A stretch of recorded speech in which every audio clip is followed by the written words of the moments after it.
how to Cossack Squat in 2 minutes or less. This is Blake with Kaizen Training and Nutrition.com breaking down the Cossack Squat. This is an excellent mobility tool for anyone. This is going to strengthen your hip abductors and build a lot of mobility in your hips, your ankles, etc. What we're going to do with this is take a fairly wide stance and we're going to work unilaterally from side to side.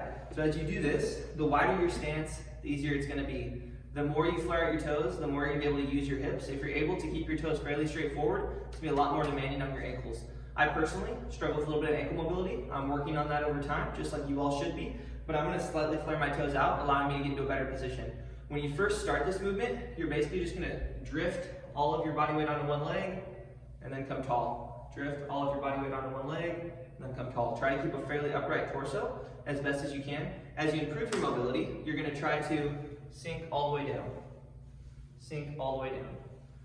What you can do, you might have noticed I instinctively kind of went like this. It can be nice to offset your body weight by putting your hands out in front of you. As you get really good at this motion, what you'll do is you'll live in this position.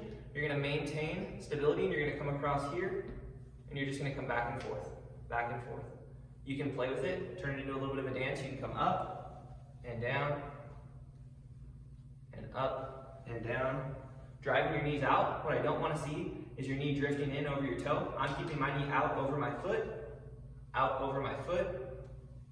When I push up, I'm actively pushing my left foot into the floor and driving my knee out, engaging my quads and my hip abductors. If you sat in this position and went back and forth for 10, 20 reps, etc., you would really feel your hips start to work. This is an excellent tool, whether it's a primer for sumo deadlifting, squatting, etc., or just a way to develop your mobility. If you're interested in more training, nutrition, or coaching advice, check out the link below for Kaizen Training and Nutrition.com.